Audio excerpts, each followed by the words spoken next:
రాచమల్లు శివప్రసాద్ రెడ్డి గారిపై అవినీతి ఆరోపణల తనపై వస్తున్న విమర్శలకు రాచమల్లు ఏమని సమాధానం ఇచ్చారో తెలుసా? ఈ సవాలు ఏమిటో మీరు తెలుసుకోండి, మిస్ అవ్వకండి. గత కొంతకాలంగా ప్రొద్దుటూరు నియోజకవర్గంలో జగనన్న కాలనీల ఎంపిక, భూసేకరణ మరియు ఇంటి నిర్మాణాలపై రాచమల్లు శివప్రసాద్ రెడ్డి గారిపై టీడీపీ నాయకులు తీవ్ర ఆరోపణలు చేశారు. ముఖ్యంగా 23,000 మంది లబ్ధిదారుల ఎంపికలో అవినీతి జరిగిందని టీడీపీ కూటమికి చెందిన నాయకులు ప్రశ్నిస్తున్నారు. దీనికి రాచమల్లు శివప్రసాద్ రెడ్డి గారు గట్టి కౌంటర్ ఇచ్చారు. లబ్ధిదారుల ఎంపిక సచివాలయాల ద్వారా పారదర్శకంగా జరిగిందని, భూసేకరణ కలెక్టర్ గారి నాయకత్వంలో కమిటీ నిర్ణయమని, ఇందులో రాచమల్లు పాత్ర ఏమీ లేదని రాచమల్లు స్పష్టం చేశారు. అంతేకాదు, మంత్రి పార్థసారథి గారి నియోజకవర్గంలో కూడా ఇదే విధంగా జరిగిందని ఉదాహరణలతో సహా రాచమల్లు శివప్రసాద్ రెడ్డి గారు వివరించారు. రాచమల్లు శివప్రసాద్ రెడ్డి గారు తనపై గత కొంతకాలంగా వస్తున్న అవినీతి ఆరోపణలను ఖండిస్తూ ఆ ఆరోపణలకు సమాధానంగా మాట్లాడిన అంశాలు ఏమేమి ఉన్నాయో ఒక్కసారి తెలుసుకునే ప్రయత్నం చేద్దాం. జగనన్న కాలనీలో లబ్ధిదారుల ఎంపికలో అవినీతి జరిగిందని, 37,000 ఇండ్లు ఉన్న ఊరిలో 23,000 మందికి ఇండ్లు ఎలా ఇచ్చారని ప్రశ్నిస్తున్నారని రాచమల్లు శివప్రసాద్ రెడ్డి గారు ప్రస్తావించారు. రెండో అంశం, భూసేకరణలో తక్కువ ధర పలికే భూమికి ఎక్కువ ధర ఇప్పించి రాచమల్లు కమిషన్లు తీసుకున్నారని టీడీపీ నాయకులు ఆరోపిస్తున్నారు. మూడో అంశం, ఇంటి నిర్మాణంలో కాంట్రాక్టర్ల ద్వారా అవినీతికి పాల్పడ్డారని రాచమల్లు శివప్రసాద్ రెడ్డిపై ప్రతిపక్షాలు విమర్శలు గుప్పిస్తున్నాయి. ఈ ఆరోపణలపై రాచమల్లు ఇచ్చిన వివరణ ఏమిటంటే, గత 10 సంవత్సరాలుగా అనగా కాంగ్రెస్ మరియు టీడీపీ ప్రభుత్వాల పాలనలో ఒక్క సెంటు స్థలం కూడా పేదలకు ఇవ్వలేదని, ఇంకా గట్టిగా చెప్పాలంటే 1 గజం స్థలం కూడా ఇవ్వలేదని, జగన్మోహన్ రెడ్డి గారి ప్రభుత్వం వచ్చాక కులాలకు, మతాలకు, రాజకీయాలకు అతీతంగా లబ్ధిదారులను ఎంపిక చేసి ఇల్లు ఇవ్వాలనే ఉద్దేశంతో 23,000 మందిని ఎంపిక చేశారని రాచమల్లు శివప్రసాద్ రెడ్డి గారు తెలిపారు. ఈ ఎంపిక ప్రక్రియ పూర్తిగా గ్రామ, వార్డు సచివాలయాల ద్వారా డోర్ టు డోర్ సర్వేతో జరిగిందని, ఇందులో రాచమల్లు పాత్ర ఏమీ లేదని, పూర్తిగా నిబంధనలకు అనుగుణంగానే లబ్ధిదారుల ఎంపిక జరిగిందని రాచమల్లు స్పష్టం చేశారు. భూమిని కొనుగోలు చేసేదే జిల్లా కలెక్టర్ నాయకత్వంలోని కమిటీ అని, ధర నిర్ణయించడం కూడా ప్రభుత్వ నిబంధనల ప్రకారమే జరుగుతుందని రాచమల్లు శివప్రసాద్ రెడ్డి గారు తెలిపారు. రైతుల ఖాతాల్లోకి డబ్బు నేరుగా వెళ్తుందని, ఇందులో ఎమ్మెల్యేల పాత్ర ప్రమేయం ఏమీ ఉండదని, విజిలెన్స్ విచారణలో కూడా తనపై ఎలాంటి తప్పు నమోదు కాలేదని రాచమల్లు శివప్రసాద్ రెడ్డి గారు గుర్తు చేశారు. మంత్రి పార్థసారథి గారు తమ నియోజకవర్గంలో భూమిని ఎంత ధరకు కొనుగోలు చేశారో ఉదాహరణలతో సహా వివరిస్తూ తనపై చేసిన విమర్శలు అర్థరహితమని రాచమల్లు శివప్రసాద్ రెడ్డి గారు సాక్ష్యాధారాలతో నిరూపించారు. ఇళ్ల నిర్మాణం బాధ్యత హౌసింగ్ డిపార్ట్మెంట్ అధికారులదని, కాంట్రాక్టర్ల ఎంపిక, మెటీరియల్ పర్యవేక్షణ అంతా అధికారుల ఆధీనంలో ఉంటుందని రాచమల్లు శివప్రసాద్ రెడ్డి గారు స్పష్టం చేశారు. రాచమల్లుపై ఆరోపణలు చేసేవారు సంబంధిత అధికారులు, కాంట్రాక్టర్లు మరియు లబ్ధిదారులను అందరినీ ఒకే వేదిక పైకి పిలిచి విచారణ జరిపించాలని, అవినీతి జరిగితే ఎవరు అవినీతి చేస్తే వారిపై కఠిన చర్యలు తీసుకోవాలని, దీనికి మేము కూడా సహకరిస్తామని రాచమల్లు శివప్రసాద్ రెడ్డి గారు నొక్కి ఒక్కానించారు. చివరగా రాచమల్లు ఎటువంటి అవినీతికి పాల్పడలేదని, ఆరోపణలు నిరూపించకపోతే తనపై చేస్తున్న విమర్శలను ఆపాలని, ఒకవేళ నిజంగానే అవినీతి జరిగిందని నిరూపిస్తే ఏ శిక్షకైనా రాచమల్లు సిద్ధంగా ఉన్నారని సవాల్ విసిరారు. చేతనైతే నిరూపించండి, లేదా నిరూపించకపోతే అవినీతి చేయలేదని నిర్ధారించండి అని రాచమల్లు శివప్రసాద్ రెడ్డి గారు ప్రతిపక్షాలకు సవాల్ విసిరారు. ఇంకా రాచమల్లు ఏమన్నారో ఆయన మాటల్లోనే మనం ఈ వీడియో ద్వారా విందాం. 23,000 మంది మహిళల యొక్క ఉత్సని ఆయనట్టు మా కొడుకులు అనను, నిన్నొక్కనే అంట. కారణం అంటే మీ నాయన వయసులో పెద్దోడు అనలేను. మీరు నన్ను తప్పుడుగా మాట్లాడి మీ నాయన అనలేను. నేను 85 ఏళ్ళు ఉన్నాయి కాబట్టి నేను చేయకుండా ఉంటే నువ్వు ఆయనట్టే అనుకున్నారంటే సమ్మతమేనా? సమ్మతమే. రుదుటూరు నియోజకవర్గ ప్రజలందరికీ మీ బిడ్డలాంటి రాచమల్లు హృదయపూర్వకంగా నమస్కరిస్తూ మరొకసారి మళ్ళీ మీ ముందుకు. కారణం ఒక 2-3 దఫాలుగా మన ఊరి ఎమ్మెల్యే నంద్యాల వరదరాజిరెడ్డి గారు, వారి కుమారుడు కొండారెడ్డి గారు 2-3 దఫాలుగా జగనన్న కాలనీలకు సంబంధించి, అంటే జగన్మోహన్ రెడ్డి గారు ముఖ్యమంత్రిగా ఉన్నప్పుడు నేను అధికార పార్టీ ఎమ్మెల్యేగా కొనసాగిన సందర్భంలో ఈ ప్రొద్దుటూరు నియోజకవర్గంలో పేదవారి యొక్క సొంత ఇంటికల నెరవేర్చాలనే గొప్ప సంకల్పంతో మా ప్రభుత్వం తీసుకునే నిర్ణయమే జగనన్న కాలనీలు. ప్రజలారా, ఆ కాలనీలకు సంబంధించి మేము 100 కోట్లు దోపిడీ చేసినామని, అవినీతికి పాల్పొన్నామని, 23,000 మంది లబ్ధిదారులను ఏ విధంగా ఎంపిక చేస్తారు? ఈ ఊరు పుట్టినప్పుడు ఉండేదే 37,000 ఇండ్లు ఉన్నాయి, 37,000 సంసారాలు ఉండే ఈ ఊర్లో 23,000 ఇండ్లు అవసరమా? ఓటర్ లిస్టు పెట్టుకొని రాసినారు. ఇది ఆయన మొదటి అభియోగం. రెండవ అభియోగం, ఆ ప్రజల కోసం కొనాల్సిన భూమిని 468 ఎకరాలు కొని అక్కడ తక్కువ విలువ కలిగిన భూమికి ఎక్కువ లెక్క రైతులకు ఇప్పించి వాళ్ళతో ఎకరాకు 10 లక్షలు 20 లక్షల రూపాయలు ఆనాటి ఎమ్మెల్యే అయిన రాచమల్లు తీసుకున్నాడు. రెండవ అభియోగం. మూడవ అభియోగము, ఇంటి నిర్మాణాన్ని నిర్మించే క్రమములో చాలా అవకతవకలు జరిగి అవినీతికి పాల్పొన్నారు వాళ్ళ కాంట్రాక్టర్లు. నేను కాదు, మా కాంట్రాక్ట్. ఇది మూడోది. ఈ 3 అభియోగాలు నా పైన గత 2-3 దఫాలుగా చేస్తానే ఉన్నాడు. ఈ అర్థరహితమైనటువంటి విమర్శలు అనేది నాకు తెలుసు.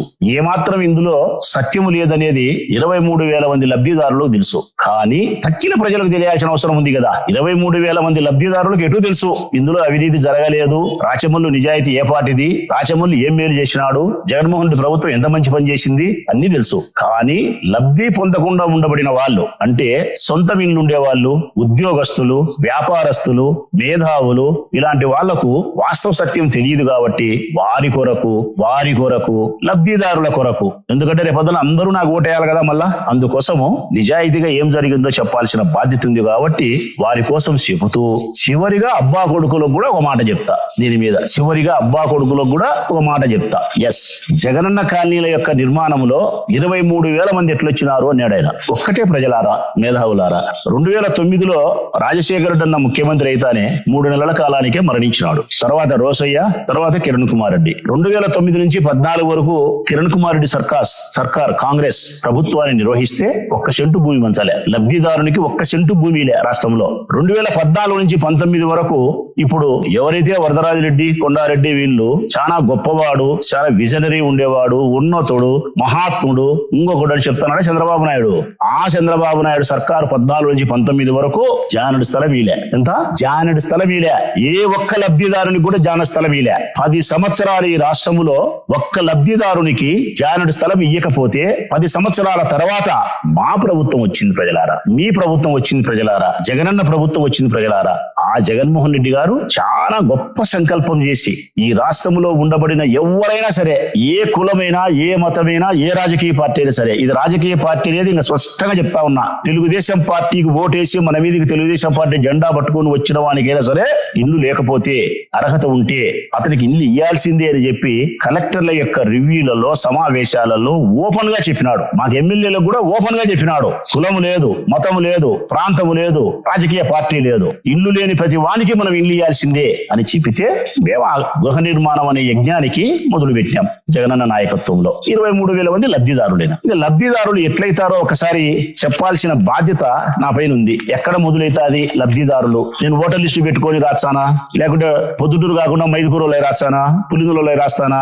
ఇవన్నీ మాట్లాడాలి కదా. ప్రజలారా, లబ్ధిదారుని ఎంపిక ఎట్లా జరుగుతుంది? మొట్టమొదట అంటే గన ఆనాటి జగన్మోహన్ రెడ్డి గారి ప్రభుత్వం యొక్క ఆదేశాల మేరకు గ్రామ వాలంటీర్ ఎవరైతే ఉండారో, వార్డు వాలంటీర్ ఎవరైతే ఉండారో వాళ్ళు మొత్తం కంప్లీట్ గా సచివాలయ సిబ్బందితో కలిసి డోర్ టు డోర్ ప్రతి ఇంటికి పోయి సర్వే చేసినారు. ఏమని?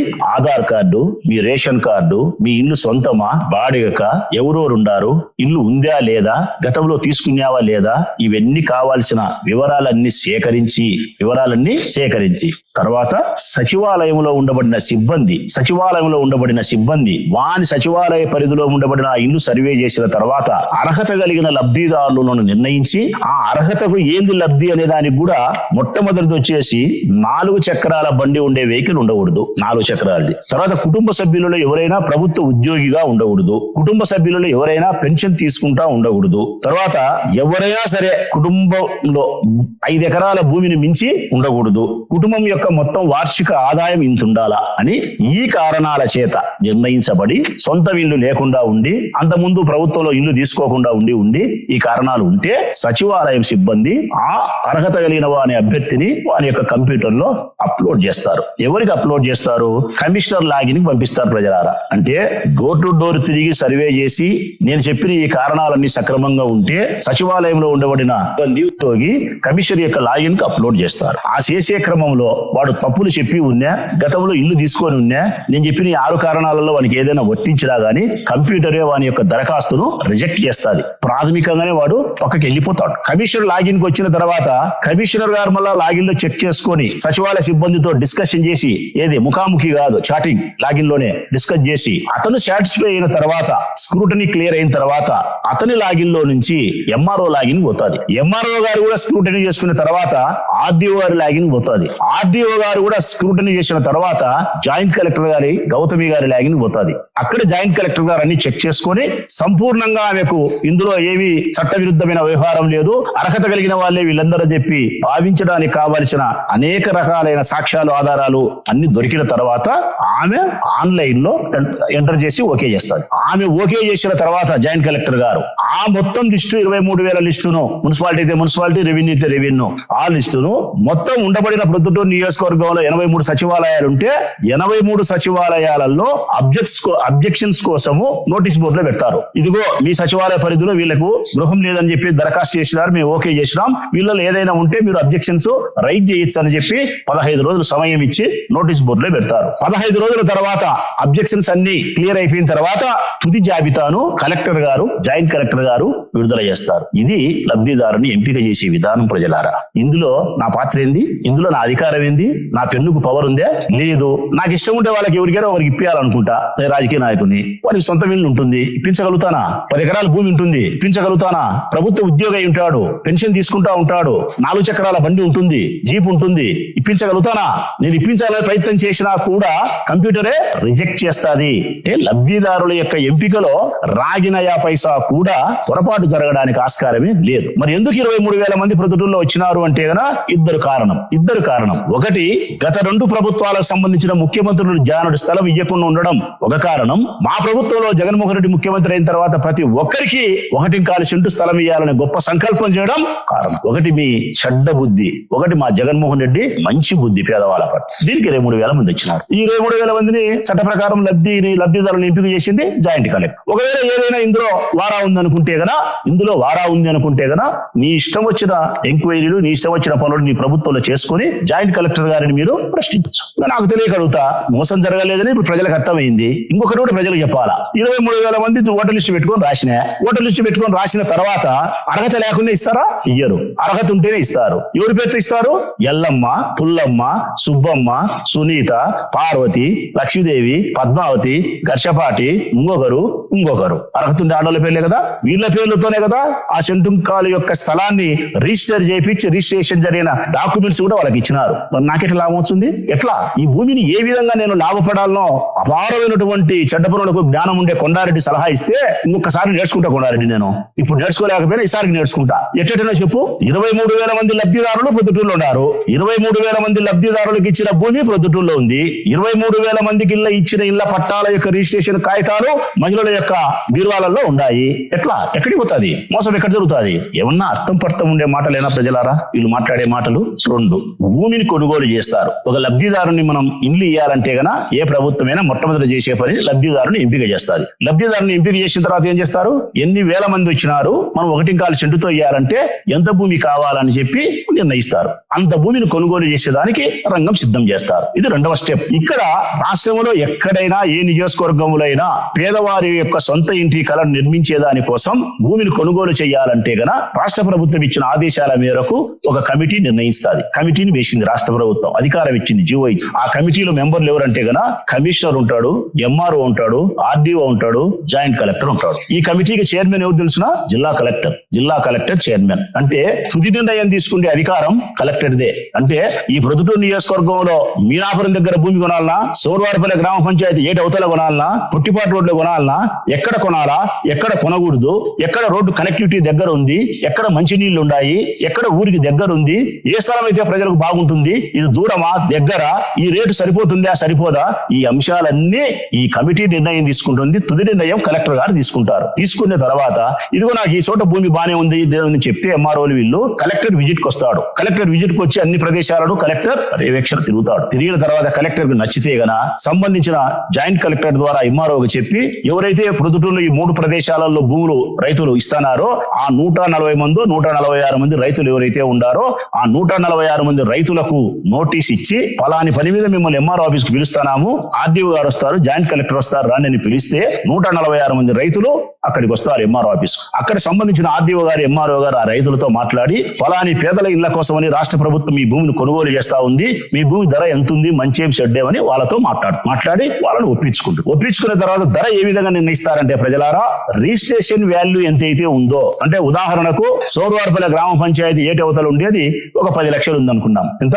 10 లక్షల రూపాయలు. ఈ 10 లక్షల రూపాయలు ఉండేదాన్ని సబ్ రిజిస్టర్ వాల్యూ ప్రకారం 10 లక్షలు ఉంటుంది, కానీ మార్కెట్ వాల్యూ ప్రకారం ఎక్కువ ఉంటుంది. అందుకే రాష్ట్ర ప్రభుత్వం ఏం నిర్ణయం తీసుకుందంటే గన సబ్ రిజిస్టర్ వాల్యూ ప్రకారం ఉండబడిన దానికంటే 150% ఎక్కువ ఇచ్చే అధికారం కలెక్టర్కి ఇచ్చినారు. ఇది జగన్ ఇచ్చినది కాదు, పూర్వం నుంచి ఉంది. అంటే 10 లక్షలు విలువ చేసే భూమికి మరో 1.5% అంటే 25 లక్షలు ఇవ్వచ్చు కలెక్టర్. 25 లక్షల కంటే ఎక్కువ ఇవ్వాలంటే గన రాష్ట్ర ప్రభుత్వం ముఖ్యమంత్రి గారు సంతకం పెట్టాలి. ఇది పద్ధతి. ఈ పద్ధతి ప్రకారము ప్రొద్దుటూరులో మీనాపురము, పొట్టిపాడు రోడ్డు, రామేశ్వరం ఏటి అవతల ఈ 3 ప్రాంతాలలో కలిపి 468 ఎకరాల భూమి కొనుగోలు చేయడానికి ఈ ప్రక్రియ ఈ ప్రకారం జరిగి ఆనాటి కలెక్టర్ హరికిరణ్ గారి నాయకత్వంలో ఈ 3 ప్రదేశాలను సూచించినారు. రైతులతో మాట్లాడింది ఎంఆర్ఓ నజీర్ గారు, ఆర్డీఓ నాగన్న గారు, జాయింట్ కలెక్టర్ గౌతమి గారు. ధర నిర్ణయించింది వాళ్ళు. ఆ ధర నిర్ణయించే క్రమంలో 1.5% ఎక్కువ ఇచ్చే అధికారం కలెక్టర్ ఉంది కాబట్టి ఆ ప్రకారం ఆ ధరను నిర్ణయించుకొని ఒక చోట 25 లక్షలు, 27 లక్షలు,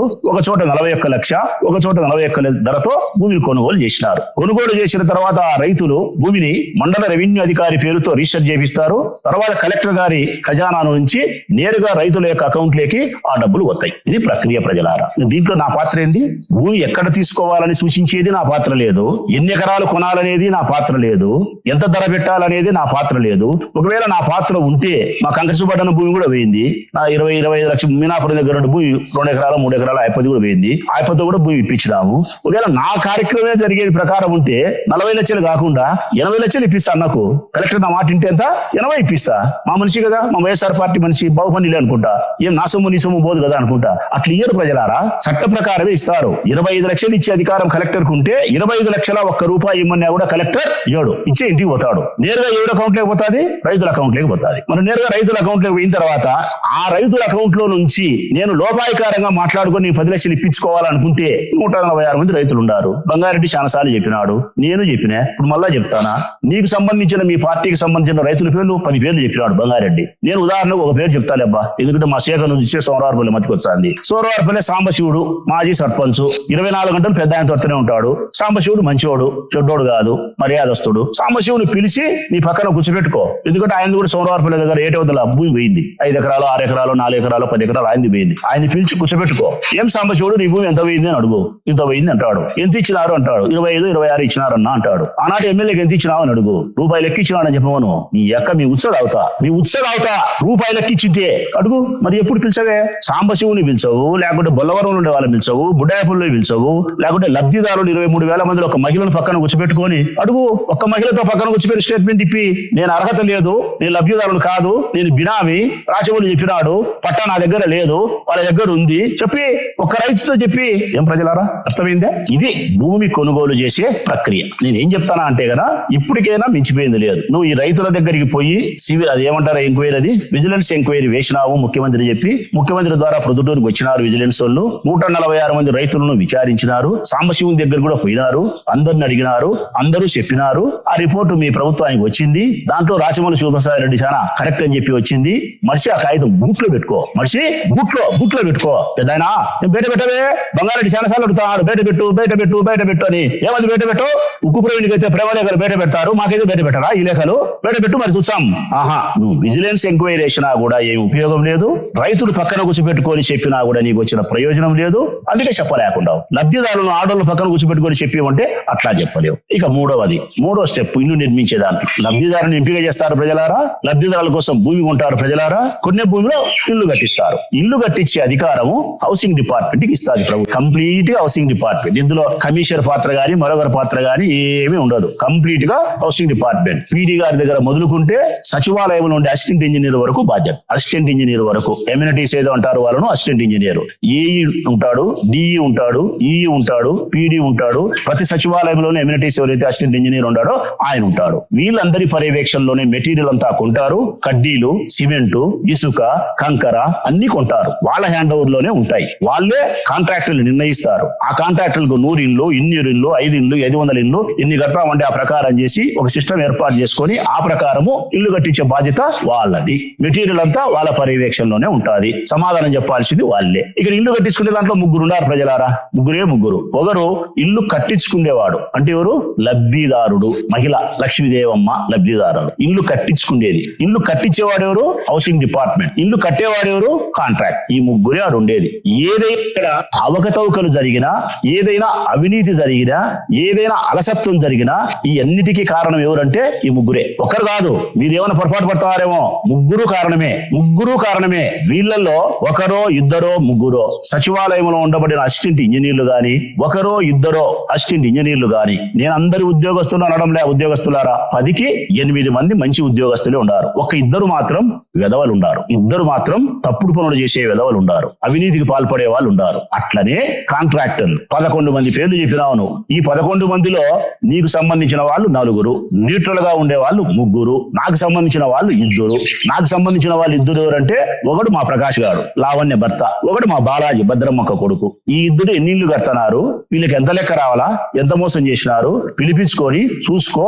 మాకేదైనా లెక్క రావాల్సింటే మేమేదైనా లెక్క ఇవ్వాల్సింటే కదా మెట్టుతో కొట్టి మాతో లెక్కిపించు. మా ప్రకాష్ను మా బాలాజీని మెట్టుతో కొట్టి లెక్కిపించుకో. నేను తింటా మెట్టు దెబ్బలు వాళ్ళ బదులు. కారణం ప్రజలకు కొంపలు కట్టండి అని చెప్పింది నేనే. బాలాజీకి మా ప్రకాష్ కు కట్టి వీడు ప్రకాష్ అనేవాడు బీదోడు 70 లక్షలు రావాలని 2 ఏళ్ళు అయింది నాశనం చేస్తున్నారు అన్ని. బాలాజీ అనేవాడు మధ్యతరగతి కుటుంబీకుడు 3-4 కోట్లు రావాలా నాశనం చేసి పెట్టినారు వాళ్ళు. ఆ ఇద్దరికి చెప్పింది నేను, బాధ్యత వహించాల్సింది నేను. వాళ్ళిద్దరు నాశనం అయితే ఆ కుటుంబాలను నిలబెట్టాల్సిన బాధ్యత నాది మీ వలన. పిలుచు. నిన్న ఎందుకు మినిస్టర్ వచ్చినప్పుడు 23,000 మంది లబ్ధిదారులు పిలిచాలా? 11 మంది కాంట్రాక్టర్లు పిలిచాలా? ఉద్యోగస్తులు అందరినీ పిలిచాలా? మీకు తెలిసినది 11 మంది. మీకు తెలిసినది 11. ఆ 11 మందిలోనే మళ్ళీ నీకు సంబంధించిన తెలుగుదేశం పార్టీ ప్రధాన కార్యదర్శి ఆ పిల్లోడు శేఖర్ రెడ్డి చాపాడు. కథంతా ఆడుంది.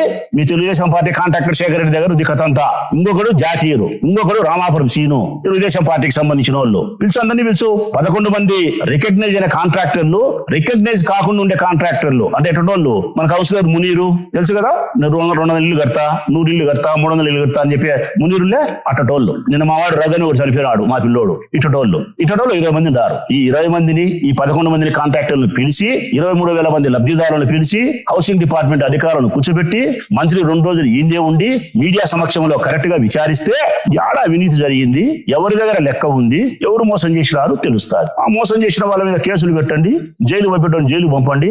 జైలు పంపకుండా ఉండే వాళ్ళని మెట్టుతో కొట్టాలంటే వాకిలేసి మెట్టుతో కొట్టి పౌడర్ వేసి బయటికి పంపండి. పౌడర్ పూసి మళ్ళా నాకు వచ్చిన అభ్యంతరం ఏం లేదు. ఉద్యోగస్తులు సస్పెండ్ చేయాల్సింటే సస్పెండ్ చేయండి, నాకు వచ్చిన అభ్యంతరం లేదు. ఇది కదా పద్ధతి. 2 గంటలు మంత్రి వచ్చిపోతే ఏం తెలుస్తుంది ప్రజలారా? 2 గంటలు 11కో 10కో 12 ఎప్పుడు వచ్చినాడు ఆయన. 2 గంటలు బుద్ధి ఇంకొని వినాడు. ఇది తేల్తాదా? ఇది తేల్చడానికి రావడమా లేకుంటే ఇళ్ల నిర్మాణం చేయడానికి రావడమా? జగనన్న ఇళ్ల నిర్మాణం నిర్మించాలనే సంకల్పమే వరదాడుకుంటే 2 ఏళ్ల కిందట ఈ కార్యక్రమం చేసిండు. 2 ఏళ్ళైనా ఈ బుద్ధుడి శైలి ఇప్పుడు వచ్చినారంటే ఇల్లు కట్టద్దని చెప్పిండే అప్ప. జగనన్న ఇళ్ల నిర్మాణం పూర్తి కాకూడదు. కారణం మాకు మంచి పేరు రాకూడదు, ఈ ప్రజలకు దక్కకూడదు. ఆయన ప్రజా వ్యతిరేకి, జగన్మోహన్ రెడ్డి వ్యతిరేకి, రాష్ట్రంలో వ్యతిరేకి. అందుకే ఇలా పూర్తి కాకూడదని చెప్తున్నాడు. మీ ఇష్టం వచ్చిన అధికారులు అడగండి, కట్టద్దు పైకి సుడ్డు అని చెప్తాడు. ఇది అవినీతి జరిగింది తేల్చాలంటాడు. సుడ్డు అవినీతి జరిగింది తేల్చాలనే వాని అయితే గనా అవినీతికి ఒక కమిటీ వేసి తేల్చే కార్యక్రమం చేయి, మరో పక్క అభివృద్ధి చేయి. నువ్వు అవినీతి కార్యక్రమాన్ని తేల్చాలని చెప్పి 5 సంవత్సరాలని అవినీతి కార్యక్రమం తేల్చకుండా రాగినాయపేసి అభివృద్ధి చేయకుండా ప్రజలు సంకనాకి పెద్దడు చేస్తే ఎట్ట మంచిది పోయింది నాకు తెలియక అడుగుతా. ఇంత చెప్పినాడు. నేను ప్రజలందరూ రిక్వెస్ట్ చేస్తానా, లబ్ధిదారులు ఏడున్నారు ప్రజలారా? ప్రశ్న అడుగుతాను. ఏడారు 23,000 మంది పొద్దుటూళ్ళు ఉన్నారు. భూమి ఆడుంది పొద్దుటూళ్ళు ఉంది. భూమి ఇచ్చిన రైతులు ఏడారు, పొద్దుటూళ్ళు ఉండారు. కొంపలు కట్టే కాంట్రాక్టర్లు ఏడారు, పొద్దుటూళ్ళు ఉండారు. ఉద్యోగం చేసి ఇంజనీర్లు ఏడారు, పొద్దుటూళ్ళు ఉండారు. మీ ధూమ్ దగ్గర మరి తెలుసదేం రసో మీరు మొత్తం పొద్దుటూళ్ళు పెట్టుకుని ఏం ఉండబోయా మీరు? నాకు తెలియకడుగుతా, పిలుచు, ఆ భూమిలోకే పిలుచు. 23,000 మంది కాంట్రాక్టర్లు, 23,000 మంది లబ్ధిదారులను ఒక్కొక్క అమ్మను అడుగు. పట్టా నీ పేరుతో ఉందా లేదా, సొక్కమా కాదా, అర్హత ఉండి ఇచ్చినారా లేదా, కలెక్టర్ని పెట్టుకో. ఎప్పుడైతే కలెక్టర్ ఉంటాడో, మంత్రి ఇక్కడ ఉంటారో, అప్పుడు వర్క్ ఇక్కడ కరెక్ట్ జరుగుతుంది. మంత్రి ఉన్నా లేకపోయినా పర్వాలేదు, కలెక్టర్ ఉన్నాడు అనుకో, జాయింట్ కలెక్టర్ ఉన్నాడనుకో, కరెక్ట్ గా జరుగుతుంది. పిలిపి 2 రోజులు ప్రోగ్రామ్ పెట్టండి. 23,000 మంది లబ్ధిదారులను పిలిచి విచారించండి. రైతులు 146 మంది రైతులను పిలిచండి, విచారించండి. రికగ్నైజ్ అయిన 12 మంది కాంట్రాక్టర్లు, రికగ్నైజ్ కాకుండా 20 మంది కాంట్రాక్టర్లు పిలిచండి. సచివాలయం నుండి అసిస్టెంట్ ఇంజనీర్ దగ్గర మొదలుకొని పీడీ వరకు అందరినీ పిలిచి కూర్చోబెట్టి చేస్తే తెలుస్తారు. మరి రైతులు ఇన్ని ఉండారు, భూమి ఇన్నే ఉంది, లబ్ధిదారులు ఇన్నే ఉండారు, కాంట్రాక్టర్లు ఇన్నే ఉండారు, ఉద్యోగస్తులు ఇన్నే ఉండారు. మరి ఎందుకు బంగ తెలిసింది?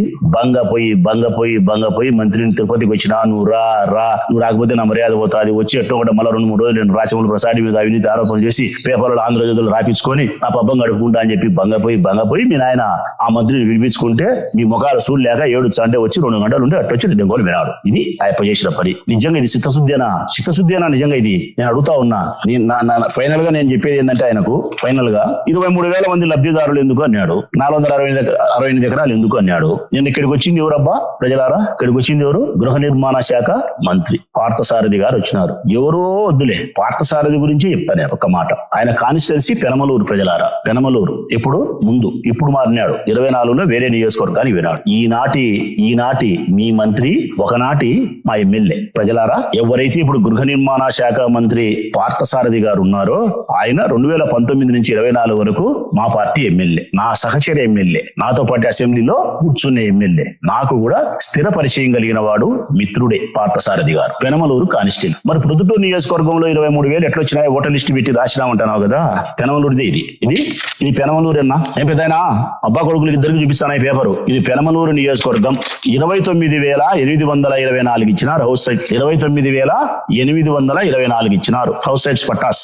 ఎన్ని ఎకరాల భూమి కొన్నారంటే 558 ఎకరాల 86 సెంట్లు కొన్నారు. 558 ఎకరాల 86 సెంట్లు కొన్నారు. మరి పెనమలూరు నియోజకవర్గం 2019-24 ఈనాటి మంత్రి గారిది 29,824 లబ్ధిదారులు ఎంపిక చేసినారంటే, మరి మీ మంత్రి ఆనాడు అంతేనా ఓటర్ లిస్ట్. మరి 558 ఎకరాల భూమి అంటే నాకంటే 100 ఎకరాలు 10 లక్షలు వేసుకుంటే సుమారు ఏంటది? చాలా ఏంటది. ఇంకా విచారణ మొదలు పెట్టి నుంచి పెట్టాలి పెదైనా. ఆ వారి నుంచి వస్తాంలే, పై నుంచే తగ్గు నుంచి పైకి ఎందుకు, పై నుంచి తగ్గుకు వస్తాంలే. ఎట్టేది ఇంకొకటి 25 లక్షలు ఇచ్చినారు ఎకరా భూమికి. 20 లక్షలు ఇచ్చినారు ఎకరా భూమికి అంటున్నారు. పార్థసారథి మినిస్టర్ గారు ఎంత ఇచ్చినారు ఇచ్చిన ఎకరాకు చెప్తా ఒక్కసారి ఇను పెదైనా. పెనమలూరు మండలము, మున్సిపాలిటీ 5 ఉన్నాయి. ఎన్ని? ఒకటి పెనమలూరు, ఒకటి కంకిపాడు, ఒకటి ఉయ్యూరు, ఒకటి ఉయ్యూరు అర్బను, ఒకటి వైఎస్ఆర్ తాడిగడప. ఈ హౌస్ సైట్స్ పెనమలూరులో 72 లక్షలు కొన్నారు. ఎంత? 72 లక్షలు కొన్నారు. కంకిపాడు అల్లె 50 లక్షలు కొన్నారు. కాస్ట్లీ అంట భూమి అది, 50 లక్షలు. ఉయ్యూరు 50 లక్షలు అంట, 50 లక్షలు. ఉయ్యూరు అర్బన్ 56, వైఎస్ఆర్ తాడిగడప 51. అంటే 50 లక్షల నుంచి 72 లక్షలు పెట్టి మంత్రి గారి యొక్క నియోజకవర్గంలో 558 ఎకరాల 86 సెంట్లు భూమి కొని 29,824 మందికి ఇళ్ల పట్టాలు ఇచ్చినారు. మరి ఈడ కూడా ఎట్టంట అట్టనేనా ఇచ్చిట్టనా ఎట్టెట్ పెదైనా కడప ఇచ్చినారు. 24,000 మందికి ఇళ్ల పట్టారు. ఎన్ని? 24,000 కడప ఇచ్చినారు. ప్రతి చోట ఇట్లా ఇచ్చేదానికి కారణం పార్థసారథైనా, కడప అంజాద్ భాష అయినా, నేనైనా ఒకరమైన కారణం లబ్ధిదారుల ఎంపికలు అవినీతి కాదు పెద్దాయన. 10 సంవత్సరాల పొడుగునా మీరు లబ్ధిదారులు ఎంపిక చేసి ఇయ్యకపోవడం వలన మీ దుందగల తప్పుడు ప్రభుత్వాలే మీరు జానడు భూమి ఇయ్యకపోతే మా జగన్మోహన్ రెడ్డి కులము మతము చూడకుండా, రాజకీయ పార్టీలు చూడకుండా అందరికీ సొంతింటి కల నెరవేర్చాలని గొప్ప లక్ష్యంతో పని చేస్తే 23,000 అయినాయి. కాకరకాయకి గుద్ద తెలుదు, మూతి తెలుదు, మాటలు మాత్రం మాట్లాడుతానే ఉంటావు. తెలుసుకో, కాకరకాయకి గుద్ద అపక్కుందో మూతి అపక్కుందో. నీ ఇష్టం వచ్చేట్టు మాట్లాడిందే, బట్ట కాల్చి ముఖానేసేదే లేదు. ఇంకొక మాట కూడా చెప్తా, ఇన్నాళ్ళు అయింది 2 మాటలు చెప్తా లేబ్బా. ఒకటి సంస్కారయుతమైన మాట, ఒకటి పొద్దుటూరు లాంగ్వేజ్. సంస్కారయుతంగా చెప్పే మాట మా ఆయన కోసం చెప్తా. ఎవరి కోసము? మా ఆయన కోసం. పొద్దుటూరు టైప్ లో చెప్పే మాట నా కోసం చెప్తా. ఎంతైనా నాకు నా బుద్ధి నాకు ఆడిపోతుంది పోదు కదా, మా స్టైల్ నాకు ఉంటుంది. గృహ నిర్మాణానికి సంబంధించి సంబంధించి మీనాపురము, కొట్టిపాడు, సోమవారం ఈ 3 చోట్ల నేను అవినీతి చేసింటే 23,000 మంది లబ్ధిదారుల ఎంపికలో నేను తప్పు చేసింటే నీ సమక్షంలో 23,000 మంది ఉన్నారు, విచారించుకొని చెప్పి మేము తీసుకునే భూమి ఏదైనా అవకతవక చేసింటే రైతులు అన్నీ ఉండారు, భూమి అన్నీ ఉంది, మీ అధికారులు ఉండారు, చేసుకో. ఇళ్ల నిర్మాణానికి సంబంధించి నేను చెప్పిన ప్రకారం కాంట్రాక్టర్లు అన్నీ ఉండారు, భూమి అన్నీ ఉంది, లబ్ధిదారుడు అన్నీ ఉన్నాడు, ఉద్యోగస్తులు ఉండారు, చేసుకో. మొత్తం మీద గృహ నిర్మాణానికి సంబంధించి పేదవారి సొంత ఇంటి కల నెరవేర్చే క్రమంలో ప్రొద్దుటూరు నియోజకవర్గానికి సంబంధించి నువ్వేవైతే 100 కోట్లు 50 కోట్లు 70 కోట్ల జరిగిందని చెప్తున్నావో, నేను తీసుకునే మోసం చేసినా అని చెప్తున్నావో, దాని మీద విజిలెన్స్ ఎంక్వైరీ చేసినావు. అది సరిపోకపోతే సిబిఐకి మీ ముఖ్యమంత్రి చెప్పి సిబిఐ విచారణ వేనా మీద ముఖ్యమంత్రి వేయచ్చు సిబిఐ విచారణ. ఏమను సిబిఐ విచారణ వేసి దీంట్లో అవినీతి ఏమన్నా తేల్చి నా మీద కేసు పెట్టి నన్ను ఒక 6 నెలలు జైలుకు పంపించి ప్రెస్ ముందుకు వచ్చి ఇదిగో ప్రాథమికమైనటువంటి సాక్ష్యాధారాలు ఉండడం చెబుతా రాచమల్లిని మేము జైలుకు పంపించినాము, ఇదిగో అని చెప్పు. కోర్టు తర్వాత తీర్పు ఇవ్వాలి చూసి కోర్టులో నేను బయట ఉన్నప్పుడు ఇదిగో నేను సొక్కమని చెప్పి చెప్పుకుంటా. మరి 2 ఏళ్ళైనా నువ్వేం చేయలేకపోతాను అంటే అర్థం. నువ్వు చేయాల్సి వస్తే నా పైన ఏమీ లేకపోవడం పైగా లబ్ధిదారుల ఎంపిక చేసే కార్యక్రమం జాయింట్ కలెక్టర్ చేస్తారు, భూముల యొక్క వ్యవహారం కొనుగోలు చేసి అకౌంట్ పంపించే వ్యవహారం కలెక్టర్ చేస్తాడు, హౌసింగ్ నిర్మాణం యొక్క కార్యక్రమం పీడీ చేస్తాడు. మీరు ప్రశ్నిస్తే ఎవరు ప్రశ్నించాలా? అవకతవకలు జరిగితే జాయింట్ కలెక్టర్ ను హౌసింగ్ డిపార్ట్మెంట్ పీడీని ప్రశ్నించాలా? నా పాత్ర ఏముంటుంది? అయినా సరే నీ బుద్ధిబుద్ధి విచారణ చేసి నా మీద యాక్షన్ తీసుకో, చర్య తీసుకో. ఇది కిరణ్ కుమార్ రెడ్డి మా అన్న యొక్క లాంగ్వేజ్. ఇంకా నా లాంగ్వేజ్ చెప్తా. పొద్దున చెప్తావు, నీకు మామూలు మాటలు అయితే సరిపోవు. 23,000 మంది లబ్ధిదారులైన అక్క చెల్లెమ్మలు ఉన్నారు, 23,000 మంది లబ్ధిదారులు అక్క చెల్లెమ్మలు ఉన్నారు. వీళ్ళ విషయంలో ఎక్కడైనా లబ్ధిదారుని ఏదైనా వారా చేసి ఉండినా, తప్పుడు పత్రాలు సృష్టించి చేసినా, భూములు లెక్క తెంగినా, లేకుంటే కడ్డీలు తీసుకున్నా, సిమెంట్ అమ్ముకున్నా, ఏదైనా మోసం చేసిందా, నేను చేసి ఉంటే 23,000 మంది మహిళల యొక్క ఉత్సని అయినట్టు అబ్బా కొడుకులు అనను, నిన్నొక్కనే అంట. కారణం అంటే మీ నాయన వయసులో పెద్దోడు అనలేను. మీరు నన్ను తప్పుడుగా మాట్లాడి మీ నాయన అనలేను. నేను 85 ఏళ్ళు ఉన్నాయి కాబట్టి నేను చేయకుండా ఉంటే నువ్వు అయినట్టే. అనుకున్నారంటే సమ్మతమేనా?